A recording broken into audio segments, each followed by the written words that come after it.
देखो बेटा, अब हम नेक्स्ट करेंगे, ये हमारे 12 तक हो गए थे कि calculate the cell EMF and delta G for the cell reaction this. ठीक है, तो इसमें हमारा क्या है कि हमें नर्स्ट इक्वेशन को यूज करके पहले सेल ईएमएफ निकालने हैं। देखो स्टैंडर्ड ईएमएफ नहीं पूछ रहा, वो सेल ईएमएफ पूछ रहा है। तो सेल ईएमएफ हमेशा हमारी निकलती है नर्स्ट इक्वेशन से, क्योंकि वो ई सेल पूछ रहा है। देखो बेटा, इसमें ये है हमारा 13th। ब्लू पेन दो बेटा, रेड का ना फोटो अच्छा नहीं है। तो इसमें तुम देख सकते हो बेटा कि भाई यहाँ पर ये क्या पूछ रहा है, ई सेल को पूछ रहा है। तो ई सेल हम नर्स्ट इक्वेशन से ही निकालेंगे। ई नॉट सेल हम सिंपल ई naught cathode minus E naught anode से निकाल लेते हैं। अब ए के डेल्टा जी भी पूछ रहा है यहाँ पर। ठीक है, अब देखो बेटा यहाँ पर हमारा ये सेल रिएक्शन हमें दे रखा है, मतलब सेल रिप्रेजेंटेशन दे रखी है, और साथ साथ इन आयंस की कंसंट्रेशन भी दे रखी है। ये देखो यहाँ कैडमियम की दे रखी है 0.2 मोलर, और यहाँ हमारा ये कैडमियम, ये सॉलिड। अब देखो बेटा यहाँ पर रिडक्शन पोटेंशियल हमें दे रखा है जिंक का -0.76 वोल्ट। हमें कैडमियम का भी रिडक्शन पोटेंशियल दे रखा है -0.403 वोल्ट, और फेराडे कांस्टेंट दे रखा है 96500 पॉजिटिव आएगा। ठीक है, हाँ ये वो आएगा। हाँ पर फिर भी ध्यान रखना है, इधर से हम कर सकते हैं, वो शायद गलती से छोटा होगा। आर की वैल्यू भी दे रखी है, ठीक है, जूल पर केल्विन पर मोल। अब देखो हमें यहाँ पर जब हम ई सेल को निकालेंगे तो उसके लिए पहले हमें ई नॉट सेल भी चाहिए, जो हम यहाँ कैथोड माइनस एनोड। देखो सेल रिप्रेजेंटेशन तो वैसे ही पता लग जाता है, इधर वाला एनोड होता है और इधर वाला कैथोड होता है। ठीक है, तो -0.059, यहाँ तुम देख सकते हो सीधा सीधा दो इलेक्ट्रॉन का लेना देना हो रहा है, दोनों पे 2 पॉजिटिव चार्ज है, तो इनकी वैल्यू हम 2 पुट कर देंगे लॉग। और यहाँ कंसंट्रेशन भी तुम सीधा, वैसे तो हमें पहले सेल रिएक्शन बनाना चाहिए जब पुट करना चाहिए, बट यहाँ क्लियर हमें दिख रहा है, फिर भी चलो हम बना लेते हैं। ये इसका रिएक्टेंट और ये इसका रिएक्टेंट, ये इसका प्रोडक्ट और ये इसका प्रोडक्ट। ठीक है, तो अब यहाँ पर अगर हम पुट करें तो जिंक 2 पॉजिटिव और नीचे कैडमियम 2 पॉजिटिव। अब हम पहले ई नॉट सेल निकाल लें। यहाँ पर E naught cell is equal to E naught cathode minus anode. Cathode की वैल्यू है 0.403 और एनोड की है 0.76। अच्छा ये माइनस में है ना, E naught cathode minus E naught anode होता है ना, तो माइनस माइनस प्लस हो जाएगा। ठीक है, तो ये कैथोड तो ये माइनस माइनस प्लस हो जाएगा, दोनों नेगेटिव ही है ना वैल्यू, माइनस माइनस कंफर्म कर लेते हैं, हाँ दोनों नेगेटिव। तो यहाँ -0.403 प्लस 0.76। ठीक है, तो इनको हम निकाल लेते हैं। चलो, तो ये 3, 6 और ये 1 आ जाएगा। ठीक है, तो यहाँ पर ये हमारा ई सेल आ गया है 1.16 वोल्ट। तो अब हम इनकी वैल्यूज को पुट करें जरा यहाँ पर। E naught cell, sorry this is E naught cell. ठीक है, तो ये हमारा आया है 1.16 -0.059/2, और जो SN और H2 वाला आया हुआ था ना बेटा नर्स्ट इक्वेशन बनाने का, वो तुमने न्यूमेरिकल की कॉपी में भी करा हुआ है। हाँ, वो भी है, मतलब कई सारे as it is with values वही हैं जो तुम्हारी न्यूमेरिकल की कॉपी में, जो इस पेपर में आई है।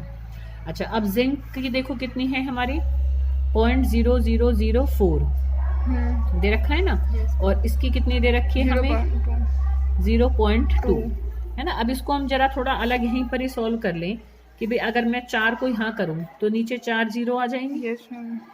ठीक है ना, ये मैंने पॉइंट हटा दिया, और ऊपर हमारे 10 जाएंगे और ये 2 रहेगी, तो 2 से 4 कट कर यहाँ 2 रह जाएगा। अब देखो यहाँ 1 0 कट जाएगी। अब तुम ध्यान से देखो तो ये क्या बनेगा, 2 × 10⁻³ बन जाएगा, है ना। तो अब हम इसको यहाँ रख देते हैं, तो इसमें लॉग की ना कुछ जरूरत नहीं पड़ेगी तुम्हें लॉग टेबल की, क्योंकि log 2 की वैल्यू तुम्हें याद होगी।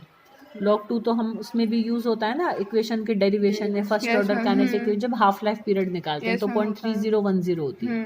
ठीक है, तो अब देखो बेटा यहाँ पर मैं रखूंगी तो log 2 × 10⁻³ अब मैं जब इस पे log अप्लाई करूंगी, ठीक है, तो देखो क्या होगा 1.16।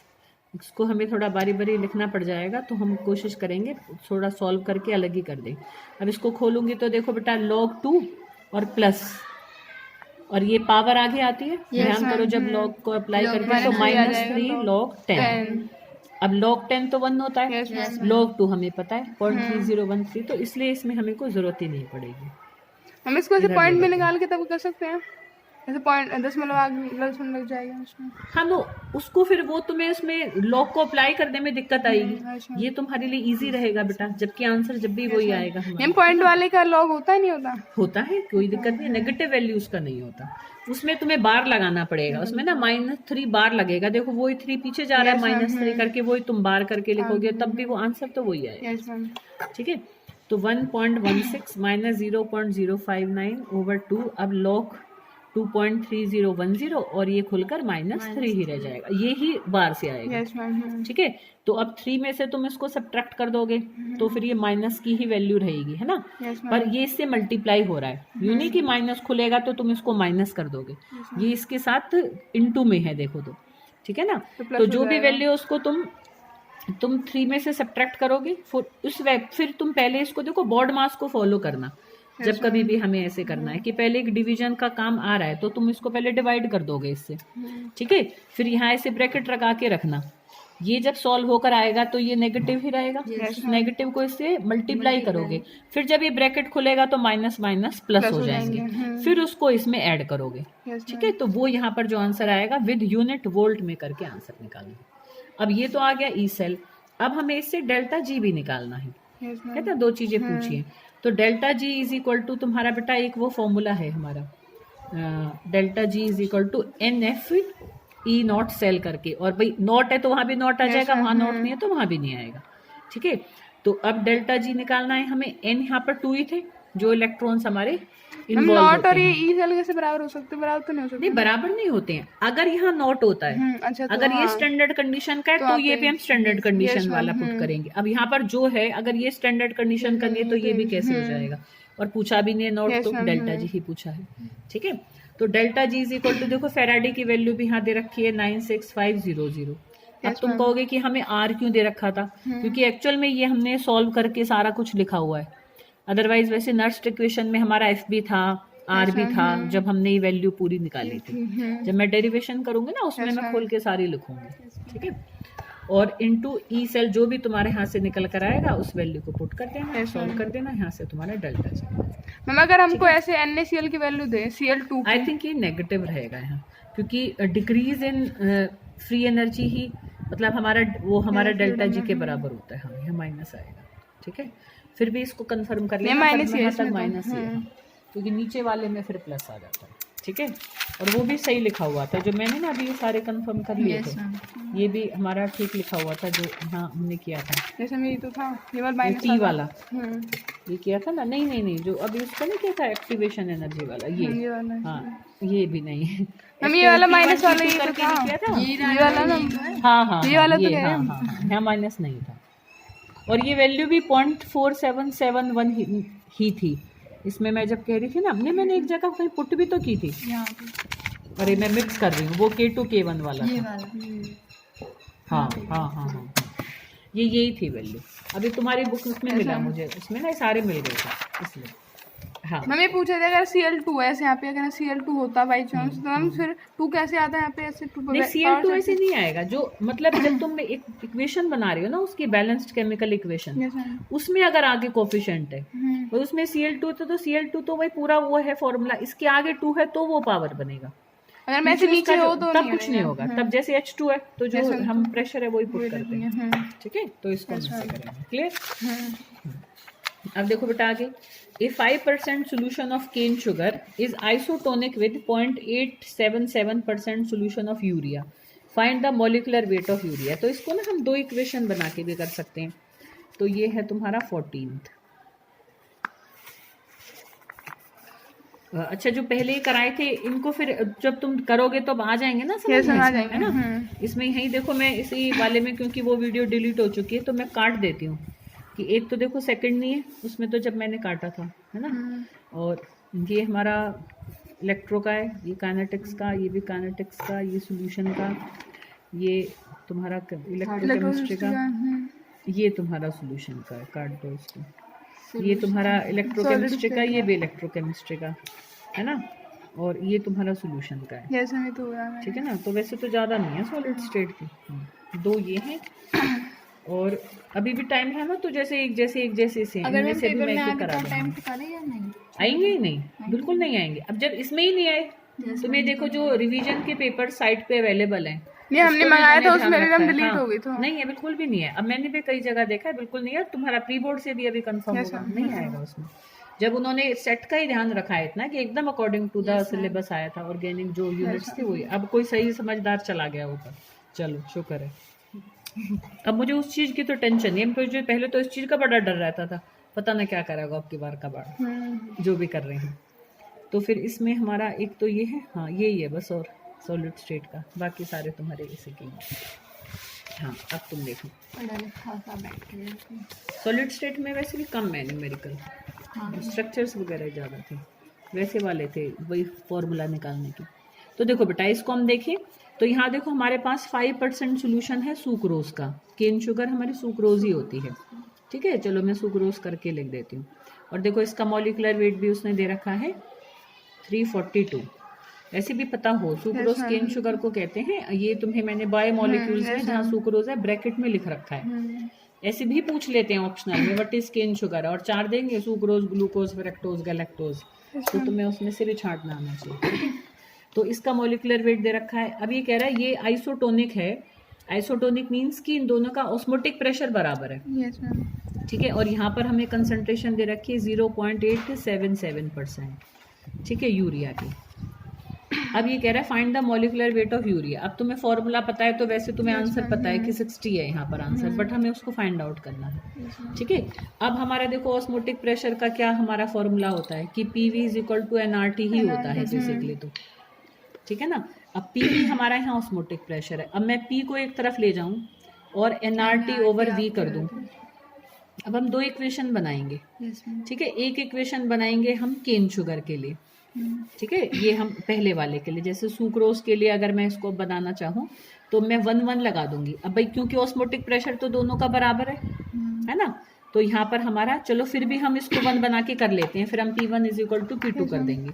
तो अब इसको मैंने P1 माना और इसको अगर मैंने N1 माना, ठीक है ना, और R कांस्टेंट होता है, टेम्परेचर भी यहाँ कांस्टेंट होगा।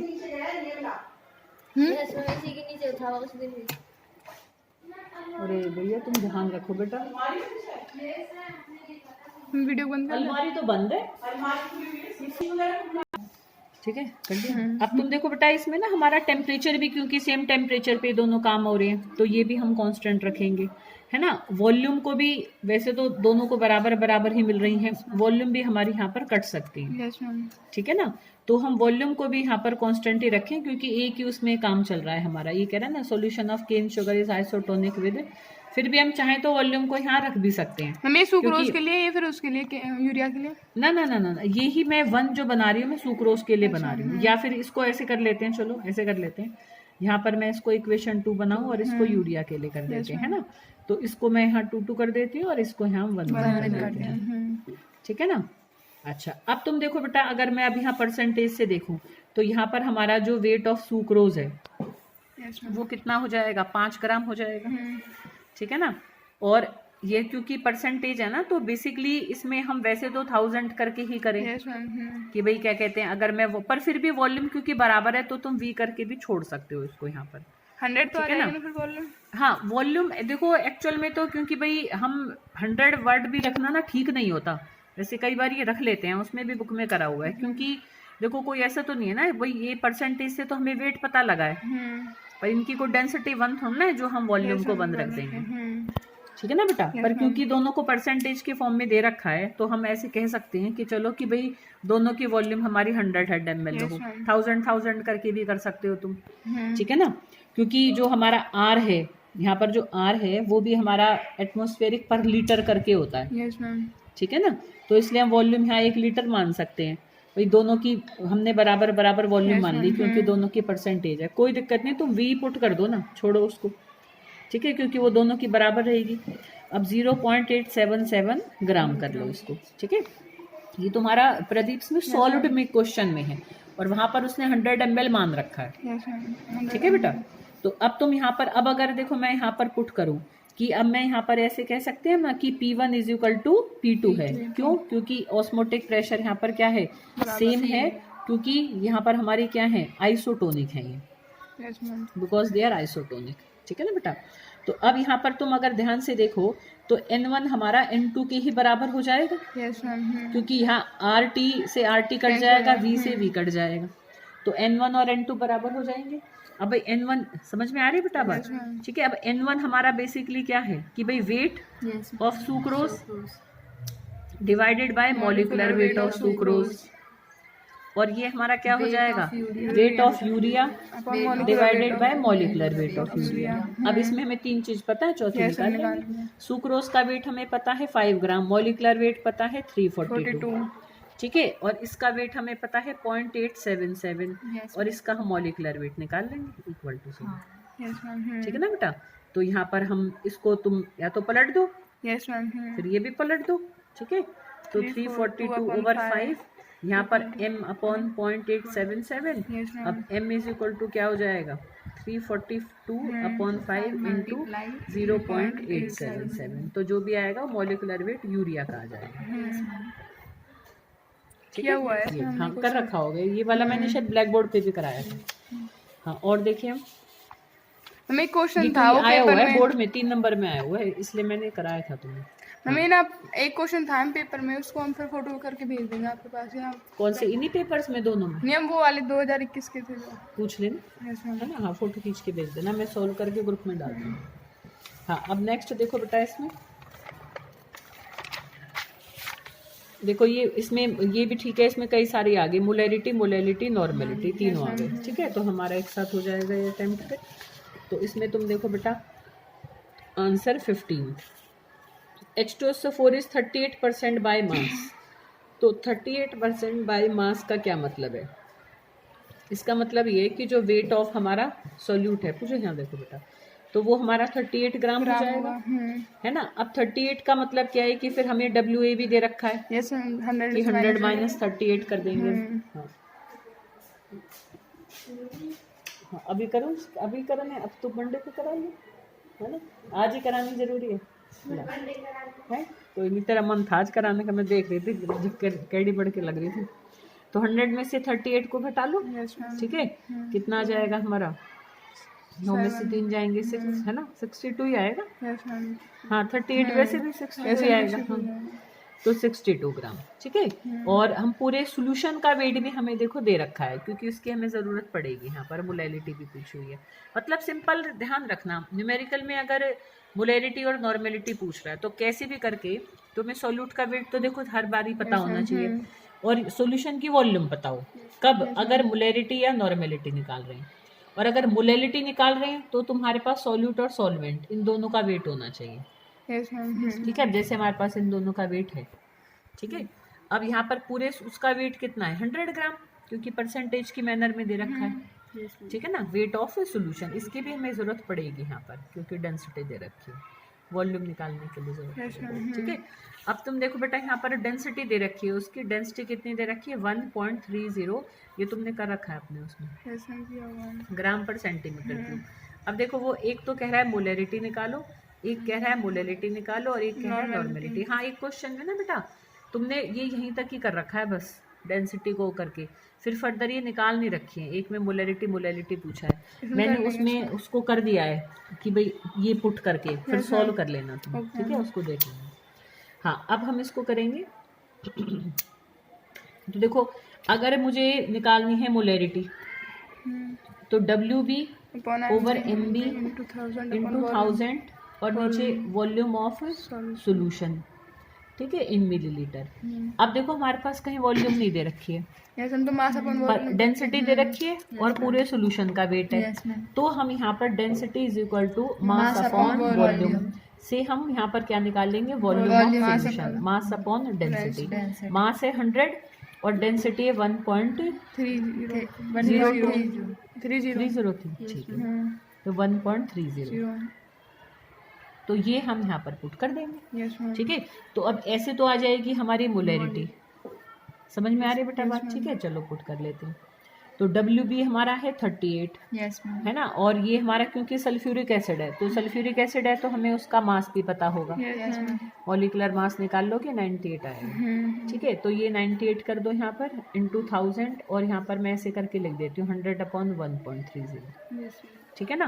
तो यहाँ से तो मोलैरिटी आ जाएगी। अब नॉर्मेलिटी और मोलैरिटी का देखो रिलेशनशिप होता है, normality is equal to molarity into basicity, क्योंकि एसिड है तो बेसिसिटी देखेंगे हम। सल्फ्यूरिक एसिड है तो इसकी बेसिसिटी कितनी होगी 2, तो normality is equal to molarity into 2 कर दोगे, तो जो भी मोलैरिटी आएगी वो यहाँ पुट करके निकाल लोगे। अब हमें निकालनी है मोलैरिटी। Yes ma'am.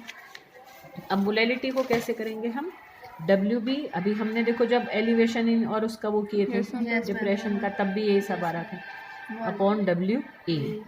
तो WB हमारा कितना है 38 और ये 98 इंटू 1000/62, तो मोलैरिटी आ जाएगी। ठीक है, पर फिर भी इनमें हमेशा ध्यान रखना बेटा, जब भी आंसर निकालोगे तो कैपिटल M से एंडिंग करो कि इतना मोलर सोल्यूशन बना। नॉर्मेलिटी निकालोगे तो कैपिटल M से एंडिंग करो कि इतना नॉर्मल सोल्यूशन बना। यहाँ जब निकलेगा तो स्मॉल m लगाओगे कि इतना मोलर सोल्यूशन बना। या फिर इनके यूनिट्स लिखो भाई, यहाँ पर या ये लिखो फिर मोल पर लीटर, यहाँ पर लिखो इसकी ग्राम इक्विवेलेंट पर लीटर, और इसकी लिखो इसकी क्या होती है बेटा मोल पर किलोग्राम। ठीक है, तो ऐसे यूनिट के साथ हमें एंडिंग करनी है।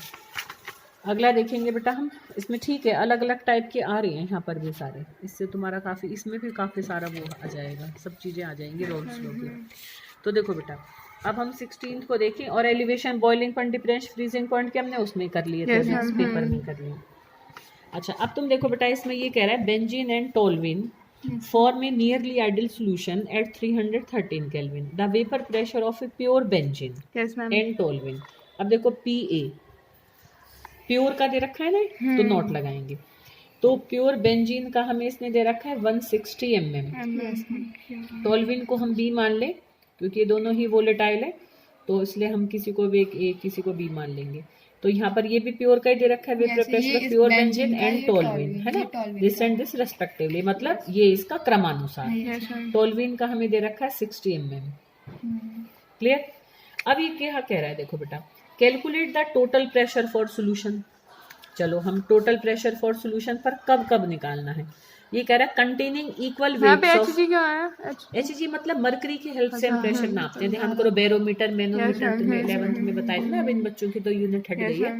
तो मरकरी की हेल्प से हम प्रेशर नापते हैं, मरकरी भरा रहता है ना उनमें, तो इसलिए mmHg करके लिखते हैं कि मरकरी की हेल्प से निकाला है, जैसे वहाँ प्लेटिनम हमने हाइड्रोजन रखा है। अब देखो इसने दो कंडीशंस में पूछा है, एक तो हमारे पास दोनों के इक्वल वेट्स हो, ठीक है, कि if WA is equal to WB, हम दोनों का 1 मान लेते हैं। अब जब बराबर है तो हम कुछ भी मान लेते हैं, ठीक है ना। अब हम पहले इससे सॉल्व भी कर लेते हैं। तो देखो बेटा ध्यान ना, ये होता है PA is equal to P0A XA, है ना, और ऐसे ही PB is equal to P0B XB, है ना। रोल्स जो है ना, the vapour pressure of a component in a solution is equal to its vapor pressure in pure state and its mole fraction, ठीक है ना। the vapor pressure of a component in a solution is equal to product of vapor pressure of that component in pure state and its mole fraction, ठीक है बेटा। अब mole fraction हम यहाँ निकाल लेते हैं, XA का निकाल लो भाई, क्या होगा हमारा Na over Na plus NB, और XB क्या होगा हमारा NB over Na plus NB। अब अगर मैं Na और Na को भी निकालूं अलग, Na क्या होगा हमारा WA ओवर Na। ऐसा लगा कि नेवला आ रहा है। अब भैया अगर जिंदगी इतनी है तो आ जाएंगे ना, है तो बच जाएंगे, छोड़ो चिंता मत करो इसलिए। WB ओवर MB, ठीक है ना। हाँ, तो अब तुम देखो बेटा वेट इसने हमें बता दिया कि दोनों के बराबर हैं, तो मैंने अब यहाँ 1 रख दूं, है ना। अब M में क्या है हमारा, इसने दे रखा है कि A हमने किसको माना है बेटा बेंजीन को।